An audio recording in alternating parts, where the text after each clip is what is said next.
کیا آپ نے کبھی سوچا دوا دینا اور شفا دینا دونوں میں کیا فرق ہے؟ اصل علاج وہ نہیں جو وقتی آرام دے بلکہ جو جڑ سے بیماری کو ختم کرے۔ السلام علیکم، میں ڈاکٹر عثمان اور آج ہم جانیں گے ہومیوپیتھی کے بانی ڈاکٹر ہنیمن کا پہلا اصول جو ہر مریض اور ڈاکٹر کو جاننا ضروری ہے۔ کیا آپ جانتے ہیں کہ ایک اصل ڈاکٹر کا سب سے پہلا فرض کیا ہوتا ہے؟ صرف دوائی دینا نہیں بلکہ اصل شفا دینا۔ تو چلیے بات کرتے ہیں کہ ڈاکٹر ہنیمن نے اس کے بارے میں کیا فرمایا ہے۔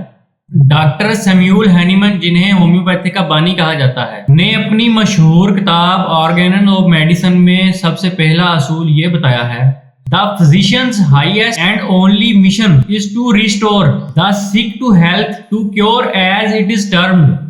یعنی ایک معالج کا سب سے پہلا اور اہم کام یہ ہے کہ وہ مریض کی صحت کو بحال کرے، یعنی اسے شفا دے، اور یہ شفا تیز ہو یعنی بغیر وقت ضائع کیے، نرم ہو یعنی مریض کو مزید تکلیف دیے بغیر، مستقل ہو یعنی مریض دوبارہ ویسی بیماری میں مبتلا نہ ہو۔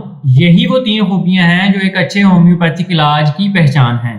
مثال کے طور پر اگر کسی کو سر درد ہے تو درد ختم کرنا کافی نہیں، ہمیں دیکھنا ہے کہ اس کی اصل وجہ کیا ہے اور ایسا علاج دینا ہے جو اس کی بیماری کو جڑ سے ختم کر دے، وہ بھی بغیر کسی سائیڈ ایفیکٹ کے اور نقصان کے۔